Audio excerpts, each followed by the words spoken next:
Malala mali e aho e ki malele e Tonga hono kotoa fia ke utaritari lele ki mo tolu ki ho mo ngahi o ngongo mo le dio kai umaa ai televisione Tonga ki he hoani. I he wakaiko ia ki ngahi ulu i o ngongo. Whakatotolo i e office malini a Tonga ni ngai whakamatala ko tuku mai o ku iai ngahi waka o ku hai ai nao ngawe aki kai whakalau e whuka Tonga ki ana whiawea ki whafufu o e koloa lolo i mamani. Ka mata i he ahongi polo kalama ako aho e University whafunua Tonga ki ana whakaiwia e tau kei o e whonga whawhai ako ai ka whai ako me taki e ngahi ako anga maolungange ki toi whakalakakangi ako e whanau i he tau whooni. Pea whakamamawhai i he ngahi siasi ini ihi i Tongangi aniafi e maho inga o e ako.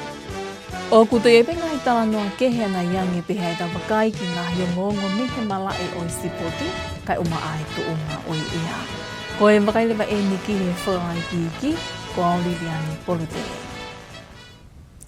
O ku whakatotolo i he ofisi malini a Tonga niha wakalolo o kutuku waki i o kune ngawe aki loi mo tae whakalau ai whuka Tonga ki hono whiawea ki holo e koloa lolo tae whakalau i mamani. Ko hono whaha e ni mihi ofisi o e eiki palemia. Ka koe whakaiki ki mo senolita tui vai. I he whamatala ko toko mai mihi ofisi o e palemia, o ku mga tuunga e ni me ngahi o ngongo ko li pot whawapuri anga whikau aki, mo e ngāwe tae whakalao ko e ni. I ene pehe ku iai tokanga e puri anga, ke malui ai koloa o Tonga. Ko e whuka, kai pehe ki he ngeia o ngāwe whamalini, o mga tuunga mi he ngāwe tae whakalao whakahoko i ngahi kulupu o kno whinga whihu aki tae whakalao holo, ai koloa lolo i mamani. Hai nei whakahame ofise palemia, ko i ngahi waka peheni, ko ni ihia ai kau ngāwe tae whakalao o kno kei whinga ke whakahoko i nau ngāwe uta lolo i tua, me he whonga ngāwe, kai pehe ki he tutuuni ai lao whawahapule anga, ki hono uta o i koloa lolo. Ai aku nau ngawe ake ai hono whakapuli e nau ngawe tae whakalao, aki hono fusi ha fuka o ha whanua he waka, ke i kai malawa o ilo he polokalama whakawahapule anga AIS apuka sistemi eni, o kune tala mo Moimoi ai hingoa mo wheitu utotonu o ha waka wholau tahi. O ko makatuunga e ni mehi e nau whenga ke oa e mau ki nau tolu e hapure anga pe ko ha waka leo o i ngai whanua, ai au nau whewholau aki tae whakalao holo ai.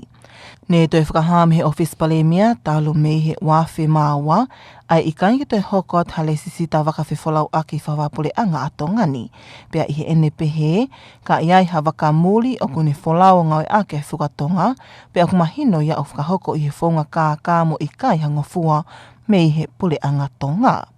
O kumahino pe ki hongongoni o ki kai ko Tongane ula ki whanua ke whihanga ngai me palo palemani, ka kua lahe ngai whanua kehe o kuna ngoi aki loi, mo honau whuka e ni i o kuna whai ai ngawe pangoni. Ai ne tok whaha e ngahi aho si kua mali watu me pule anga i otomotu kuki, a hano fusi tae whakalao mo honau whuka e he waka lolo ia e taha i he tauko o si. O kutoi longa mo o iangi e kautaki ngai university me ngahi ako maolungangi i Tongani, i hono teke mo whakaivia e ako ai whanau ke tuunga kutoi lelei mo maolungangi. O whakahoko ai i he wikeni ha polo kalama ako ahoua ne ka mata i he ahoni, ai university whafunua a Tonga ki i hono tokonia o e whaunga whakawhai ako, mo whakapapao i e tuunga tau mo lelei e whaunga whai ako i kau whai ako, i e ngahi university mo ngahi ako anga maolungangi a Tongani o hange ko api ako maolungangi ko tupo petiti ai. Ko e polo kalama ako ni ne whakahoko ia i he holo e api ako whakataki mamata ai university whafunua a Tonga i he halamuna i he pongpongi e auni, pena ia i tonua i e whaiongongo e whaleni li te atau kapo one o mai e whakaikiki o i talanoa ko ia. Koe polo kalama a koni o ku kau mai kia i kau whai ako i ngai ako anga maolungangi mo university mo ni ihi ke pē. I whakaamu ke whakatau kei mo whakaivia honau iwi malawa ke teke mo whakaivia tu unga whakaako i ngahi ako maolungangi i Tongani pe ngahi ako maolungangi. I whakamatala i pule university whakawhanua a Tonga toke tāma saso paunga. Nāne pehe koe whatongia maho inga e kau whai ako ki ono toi whakalele i ange a whaunga ako e whanau i university mo ngahi ako anga maolungangi. Kai he tunga koe he taimini ko O mai e whatongia ka ki tau tolu koe ni o ki hene ahoni ke tau whakahoko e ngā he whatongia koea i hono ako i hake pe kono whengai ke tau whakalele i ange ai ngā hi ako koea ki he tertiary. Pea kohi koe mahuinga koea o e ako ke tau whanau o ke te aha te mea te tau mahuinga ia ai ka koe whakapapau i koe ako koea pea koe ngahi mea o ku mau he tau whanau koe relei taha ia lawa ke tau hanga o teu ma ki nau tolu ka tau te whito ka ki tau tolu e kau whai ako.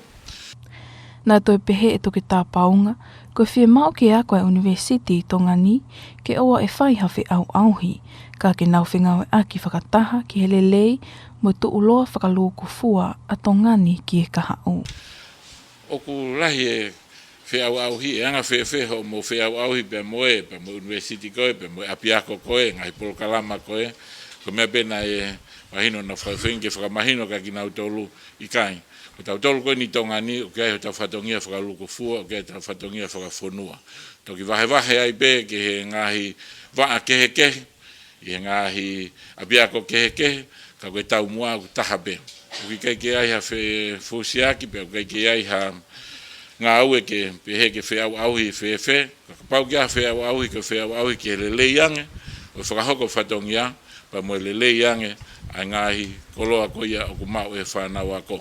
Ko whiau auhi, mo tolu koia kau whai ako, ai ni koe ni ku whakahoko e taimini, koe tau whiau auhi whakawhonua.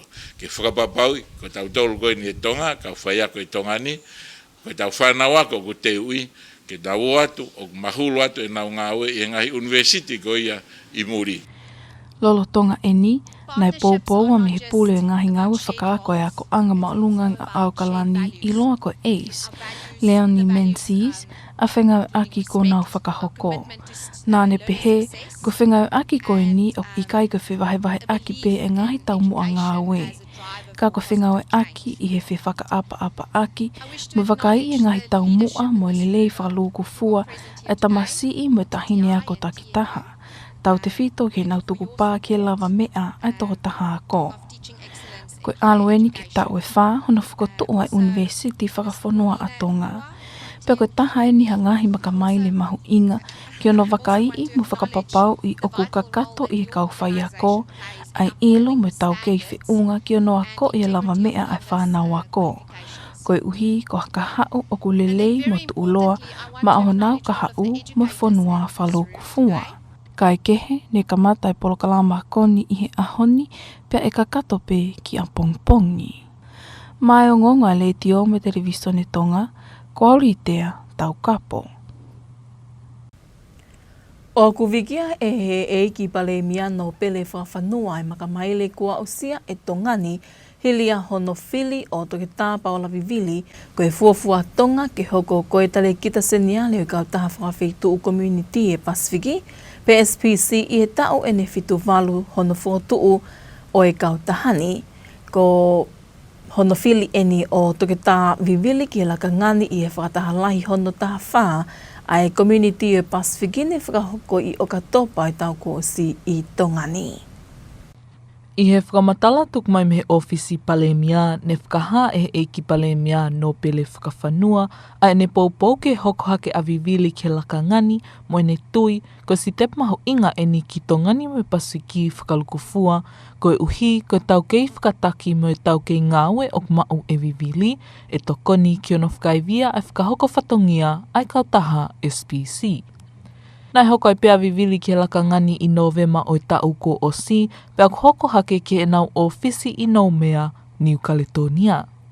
Ko tau ake ne e ua fulu tupu ai ngāwe whakataki a vivili i Tongani me Pasifiki, hili e ne hoko ko tokon tale kita seniale o SPC, pehe foki ki e ne hoko ko tale kita ki he waa ngāwe ki tua a SPC, i he taimi ne toai ai COVID taha hiwa, pia na ane tataki ai ngāwe ki ono whakaivia ai ngahi polokalama ki ono matatali ai to umahakini, mo whakapapau i ai tu unga mo uilelei ai ngahi whanua i he Pasifiki. Nā ne tau whakahoko whatongia foki i he pot ngāwe mo ui a Tongani, i he meimei tau e ua fulu tupu ki mua i he ene hoko atu ki SPC. Koe kautaha whakawhitu community ai Pasifiki pe SPC, koe kautaha au nau tataki ai ngahi ngāwe whakateknikale mo whekum whakasainisi i he Pasifiki, ke tokonia ai whakalakalaka mo tuuloa ai ngahi whanua me mipa i he Pasifiki, ke nau malawa o matatali ai ngahi whengataa o ta au ai taimi. Ma ai o ngongo ai le tio mo televiso ne Tonga, ko au Betty Blake i lo lahia. Keu hike mahu inga e ako ki he mo ui e whanau o ikai keu hike whekumi pe ki he poto mo ilo ke wharagalaka o nau kahau. Ka ke mao mo mamai o tua. Ai ne whakamamawhai ai e ngahi whalelotu lahi, ai ngahi siase ni ihi. I tongania ne awhia mahu inga o ako i e nau ngahi o wau malanga. Ne kau ki hene siasi ko ni stuto ni tawataina o Tonga. Siasi o Tonga tawataina mo siasi Wasilia na tawataina o Tonga. Ka koe whakaigigi mo li te a taukapo. Koe whakaamu ke tō kaki ki whānau ako e ngahi ka pasafolau o kwhie mau ke whakatau mua ki ai e nau whanonga, mo whakatau la maaki ho nau hala whanonga i he te wake tau whakaakofo o ua noa wao no. I whakamatala e taho mātua tai whānau e whalilotu siaswe siliana tau ataina o tae hāloto, na whakaloto lahia e pule e university to ke tāma saso paunga, ai whie mau ki whānau ke o ua e ako mo lotu. Pea ke nau māmai o i kaingata i he ilo mo i potowhai ata mai mo whakaisino, ka i he whakalau maali e whoki. Mauinga ako ke whānau o kai ke pūria ki a taha, ke tatau te whito ki he hakatupu koea ki nau tōre whonua ko kamakamata haka. I he rautohi pepe he ki he high school, ka koko atu e nau whanonga. Tako mea mahui ngā pito ke whamapau i oku na pangapanga maali e a ngā he poupou o whai ka te ki nau tōru ke lawa ke teu i pēr ngā ke lawa ke mau e māma koe ke whahauka ki ai ngau teu a ngau kahau pepe ki he nau mo ui. Peko tui koe whakaloto lahi au e aho koe ni i ona whakamanatua. E mana whakamamawhai e mau i ngau e ako. O kai koe ngata pe he whānau, o mau inga whoki ki e kaumai ki ai ngā hei mātua, pe whoki ki he siasi. Mau inga pito e kina tōku koe ni ke nau whengau e aki rere, ke teu i aki ai kahau koe ai tau whānau. Nā ne uki hene mahu inga ke mātua tai whānau mo siasi, ke nau whengau aki whakataha i hono pōpō e whānau i he ako. Koe māmā whoki o kai koe manatu i he tōtaha katoa be me whānau o mi kai koe koroa ia tau tōru. Koe ata mai koe koroa ia ai o toa. E mahu inga o pito ke tau whairerei, anau tokanga, katoa ki tau tōru i hono pōpōi, leilehii. Hae ngai mea koe ke teu aki ai whakaukau, koe me māma koe ke hulu aki ai whanonga e whānau i he kahau. Ko tui mea mahu i ngā pito i aho koe ni, pe lawa ke tau pōpō, se tā ki mima katoa pe, me tapa ke eke pe. Kau whai ako, ngai mātua, kau whai whekau, mui nau tōru koe he ngai siasi, pe pe ke ngai ngau e anga, malawa ke nau pōpō i hana teke whānau. O ku mahino pē ki heo ngoni, nai tui whio ai kehe o e lano e ngahi api ako, pe ngahi kolisi i he ngahi whalelotu lahi i tongani. I he mahino nai tuia i he whānau ako ho nau ngahi teunga ako, ko whakaha ai api ako te nau hūki ai he tau whooni, mo e nau pole aki ai api ako e whakahoko ai e nau tō tau. I kai ngatai, ne tokolahi me kakai ne tui mo nau ngahi kauni whakailonga ako, i he whakaamu ke hoko ko whalotolahi ki he whānau ako o ku kei ako, mo whakahounga e lava mea ko nau whakahoko. Ka koe mea te pū, ke whakaha e nau kei whaki pē ai langilangi ki he otua, he koe poto mo ilo ko nau lawai aki e ako o ku mei he otua pē. Lolotonga eni, ne whakahoko whoki e siasu siliana tau ataina o Tonga, hapo lotu lea, i he houa e whiawhi, o whakotuu ki ai me ngahi kawenga lea lahi e tolu. Nā mei nofo taha e kawenga ngahi leani i he mahu inga e ako ke ilo i he māma ai o tua. Pea ke ulo atu e māma mo e potoko ia ke aunga ki siasi mo e whonua. I kai ngatai ke whakamamawhai ke whanau e mahu inga o ako ke nau ngau e whakasewaniti pa ke nau whaiwhaitaki ke he ngau e ne whakahoko e sisu. Kai kehe, mahino pea kulele he wikene wike lotu ma e whanau ako, ai au tataki he whanau ako hene ngahi mauanga ke les e wikeni. Koe konga whenga he siasu siliana tawa taina o Tonga, ke teu teu i mo whakaivia whanau ako i he teu teu ke nau whoki ki loki ako i he tau whakaako fo ouni. Mai o ngonga le tio mo televisione Tonga, kori tea tau kapo. O nea ngongo whakalota whanua ai a ke hoani koe ngahi o ngongo me malai o sipoti hoko mai mō pia o lie.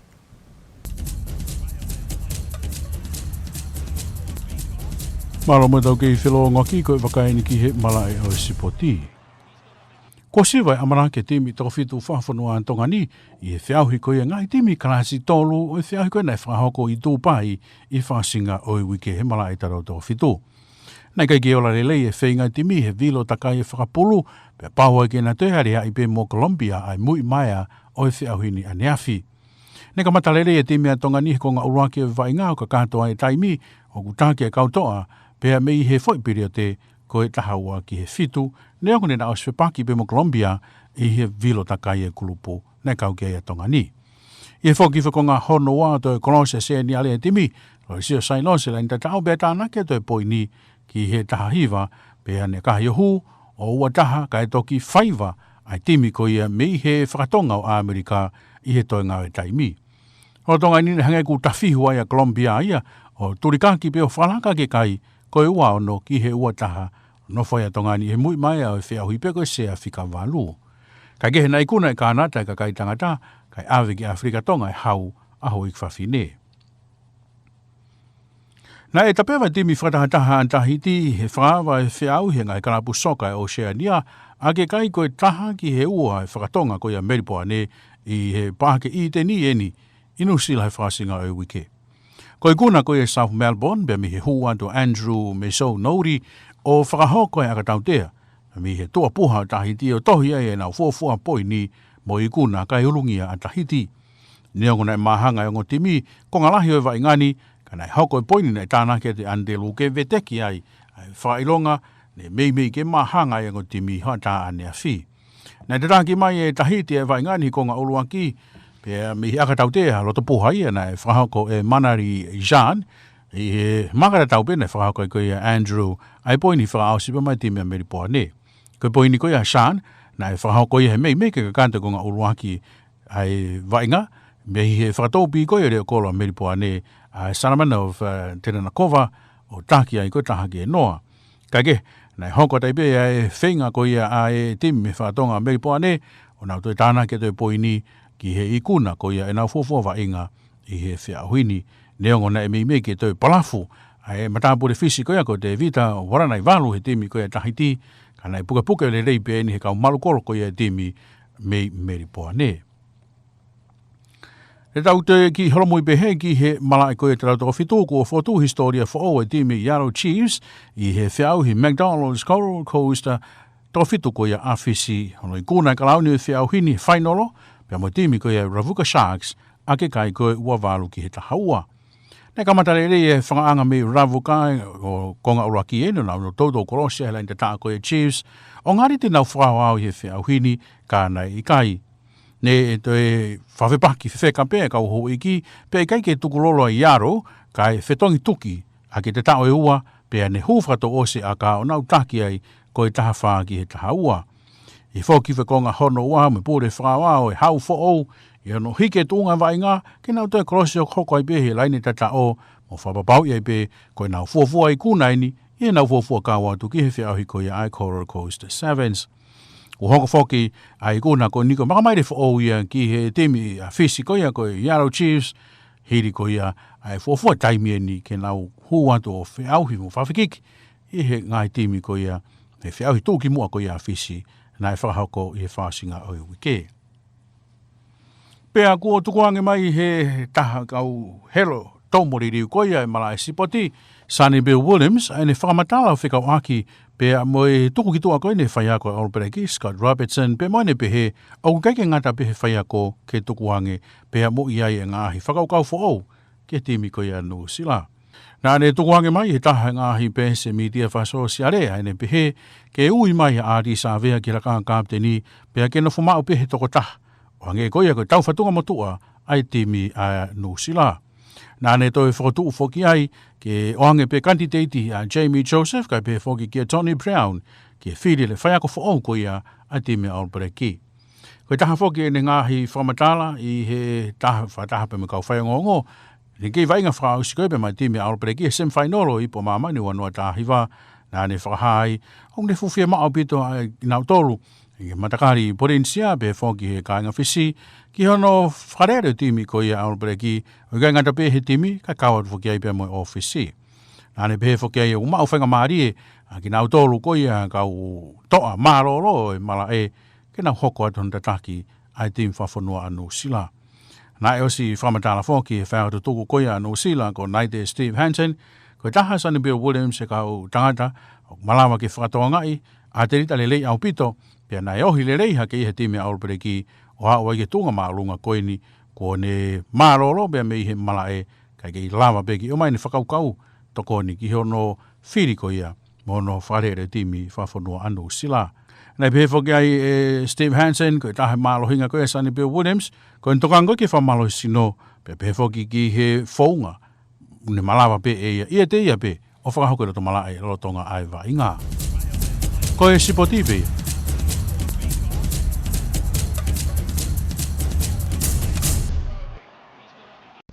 Ko e wakaile wa ene ki tuunga o e ea i hona tuku mai me wa awakai matangi a tonga i whamuto whakahopantu e pesa kuila.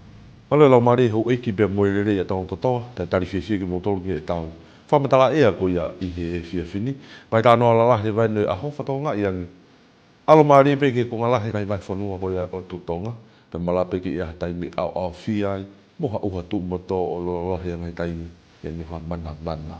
Tai taimi tatau pe ke i maa whanange pe ea. Tau whanonga ko ia i he whiawhini ka pongpongi. Ki e kotoa pe ngai vai whanua ko ia o tutonga. Wakai lewa ni tau i mi satellite, whatonga e kotoa pe ngai vai whanua ko ia tonga ngoni wawa wa uha pai Tongatapu pia mo e ua. Ue te whangi au whia vune ngā unuhoro pe i tau area. Malapeke ni o mai a whangi uha tu moto. Lalo lahe ngai tai kia mua mana. Tau whanonga ko he whiawhini ka pongpongi.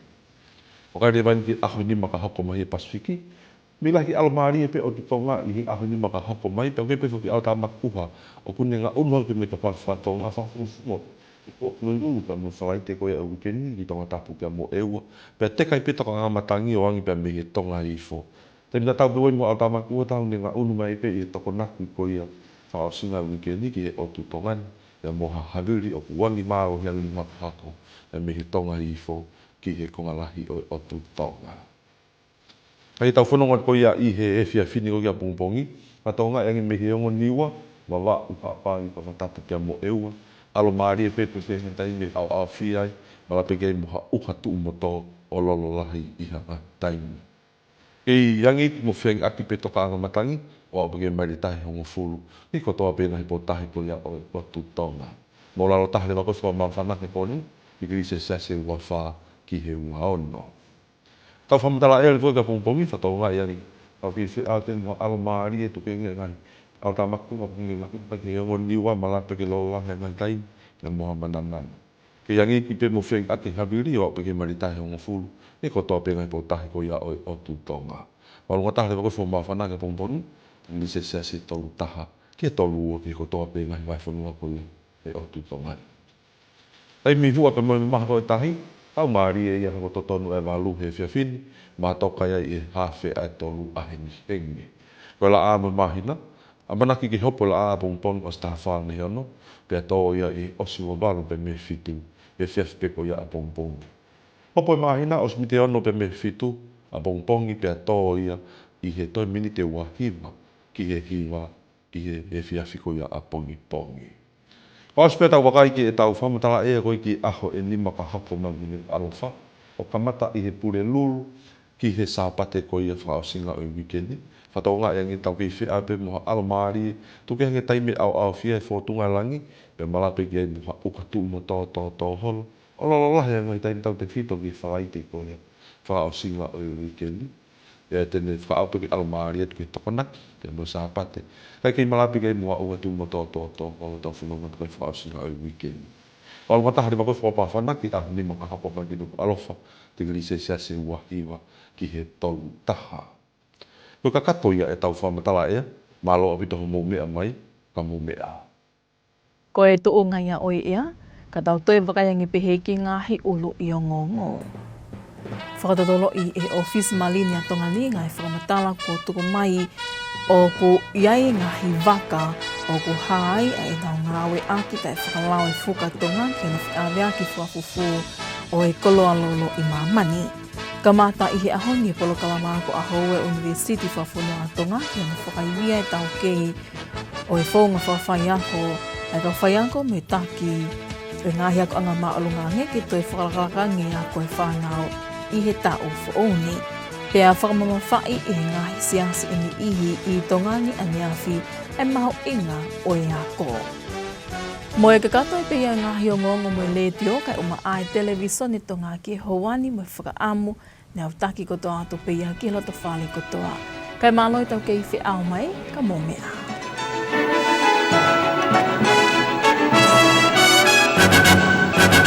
Good evening and welcome to English News with Radio and Television Tonga for the hour.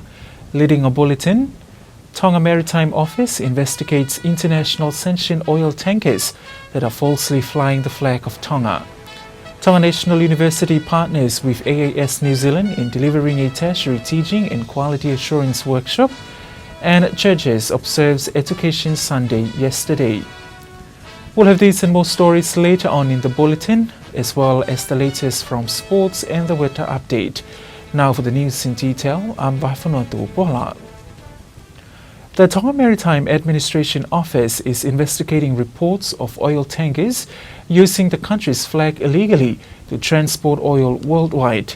The investigation follows report that sanctioned oil tankers are falsely flying the flag of Tonga. Senator Tuivai will tell you more. The Prime Minister's office confirms the incident, citing concerns over protecting Tonga's reputation and preventing illegal activities that involves our national property of the flag. As such, the Tonga Maritime Office is closely monitoring this issue as is coordinating with the International Maritime Organization to safeguard Tonga's name and flag from misuse. The vessels are believed to be operated by individuals or groups attempting to circumvent regulations and laws covering oil transportation. They allegedly use Tonga's flag to disguise their activities and avoid detection by authorities through transmitting false identity signals to the automatic identification system to evade detection. The Prime Minister's office added that Tonga hasn't registered any international vessel since 2002, so any vessel flying the Tongan flag is likely involved in illicit activities without government authorization. The government of Tonga remains committed to protecting the integrity of its maritime identity and will continue to work with international partners to address this matter. A tertiary teaching and quality assurance workshop is currently underway in Tonga as a partnership initiative between the Tonga National University and the Auckland Institute of Studies, or AAS New Zealand.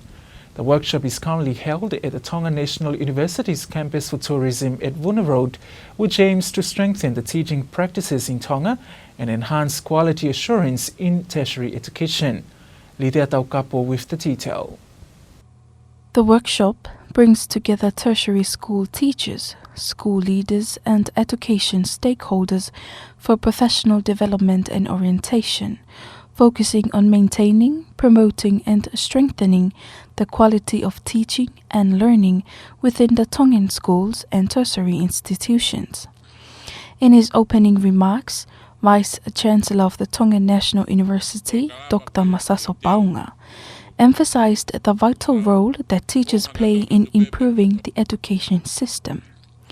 He stated that educators must ensure their teaching supports not only academic achievement, but also the long-term well-being and development of students.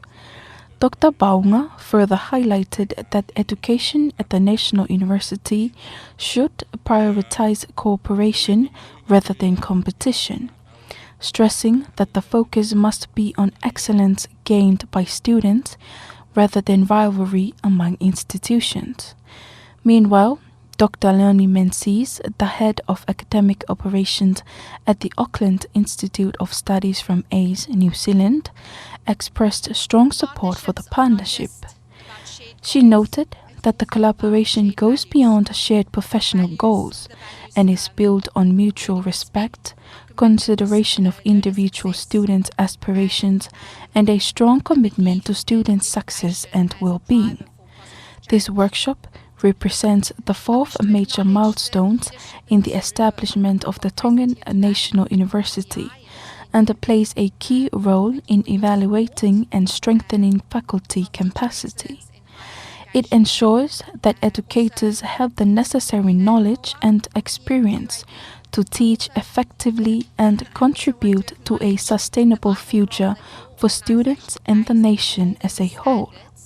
The 2-day workshop commenced this morning and to conclude tomorrow.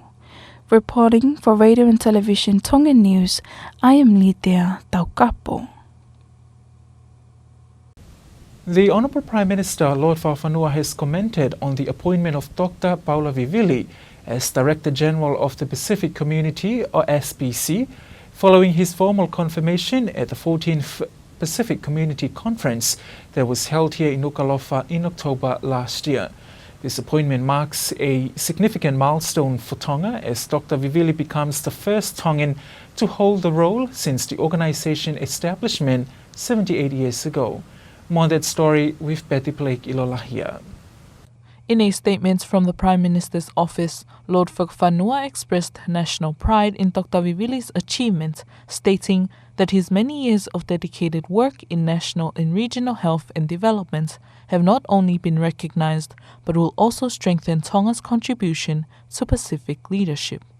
Dr. Vivili brings more than 20 years of leadership and professional experience, having served as Deputy Director General of SPC and Director of SPC's Public Health Division during the COVID-19 pandemic, where he led the region's disaster response and reinforced health systems across the Pacific during the challenging period.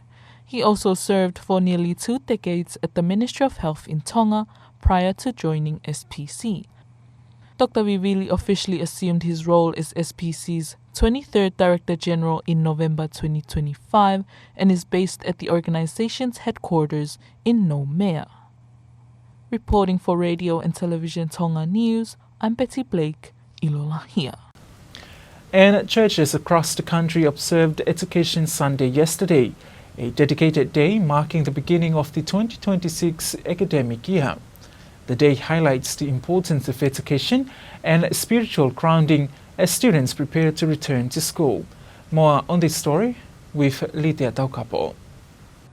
With only a few days remaining before schools resume for the new academic year, churches observed Education Sunday yesterday with a strong message that beginning the year with the Lord provides a solid foundation for the journey ahead.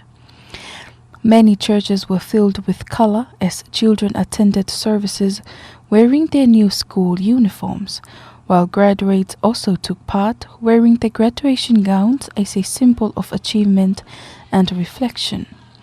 Education Sunday also served as a time of reflection, emphasizing that education is not only the pursuit of knowledge for future advancement, but also about gaining wisdom, understanding, and light through God.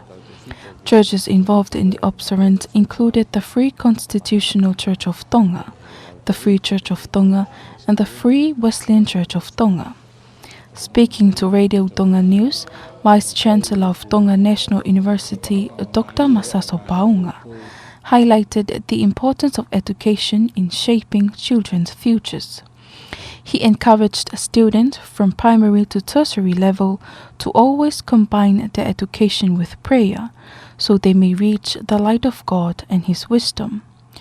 Dr. Paula also called on parents and churches to work hand in hand in supporting children's education, noting that true educational growth is not limited to intellectual and physical skills alone, but also includes spiritual development. The presence of graduates wearing their gowns once again yesterday was seen as an encouraging gesture, motivating current students and giving glory to God for the knowledge and wisdom gained, recognizing that all success comes from Him alone. Meanwhile, the Free Wesleyan Church of Tonga also held a rectal service in the afternoon, featuring 3 speakers who each focused on the importance of education. The Free Wesleyan Church of Tonga will also observe a special student-led week this week, aimed at preparing, empowering, and strengthening students as they get ready to return to school for the 2026 academic year. Reporting for Radio and Television Tonga News, I'm Litea Tongatapu.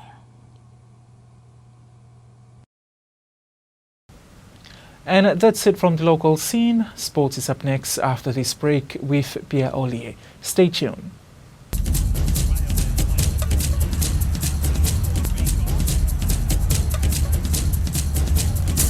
Welcome back in sport. The National Sevens team has failed to achieve its goal of winning at the Dubai Sevens tournament. Despite a sole win in the pool stage, the team finished last in their third-tier World Rugby Sevens event. They lost to Colombia in the 7th place playoff after leading at halftime. Coach Pagalani made a few changes which led to Lolesio Sailosi killing a try. However, the South American side came back stronger and won with a 26-21 and took the 7th spot, while our national side finished last in the tournament. Meanwhile, Canada won the men's division and South Africa took the women's title. The South Melbourne has won its opening match in the OFC Pro League, defeating Tahiti United 2-1 at Auckland's Eden Park. Replacement Andrew Mesonori scored the winner from a free kick late in the game, breaking a 1-1 deadlock.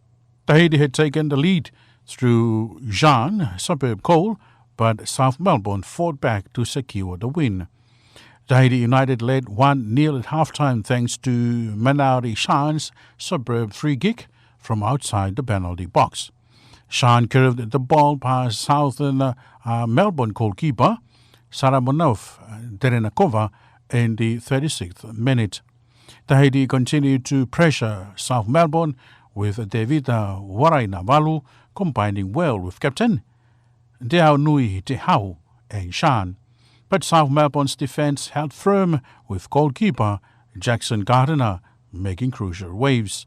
In the 44th minute, Waranaivalu broke through on a counter-attack, but Captain Tehau's shot was blocked. Yellow Chiefs has written a new chapter in the McDonald's Coral Coast Fiji Sevens history, winning the title in their first ever appearance at the tournament. They defeated Ravuka Sharks 28-12 in the final, turning a 12-14 halftime deficit into a comfortable win. This victory marks a history milestone for Yellow Chiefs. The win marks a historic milestone for the Chiefs, announcing their arrival on the Coral Coast stage in emphatic fashion and capping off a dream debut campaign. And the dual gold star Sonny Williams has come out and say that changes to the All Blacks shouldn't stop with coach Scott Robertson's departure. In a video posted on Instagram, Williams called for Adi Savea to take over as captain and for a focus on team culture. He also suggested potential coaching candidates, including Jamie Joseph and Tony Brown.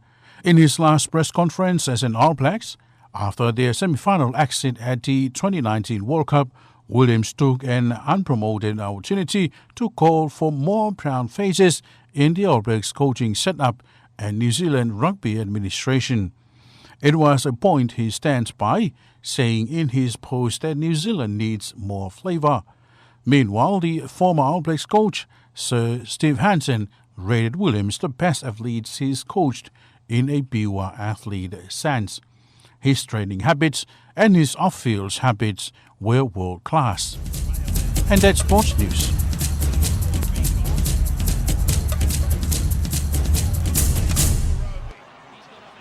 There was sports with Pia Olie. Now looking at the latest weather update with Besakuila, a meteorologist of Tonga Met Office. Good evening, Tonga. Welcome back to our weather forecast from Tonga Met Services.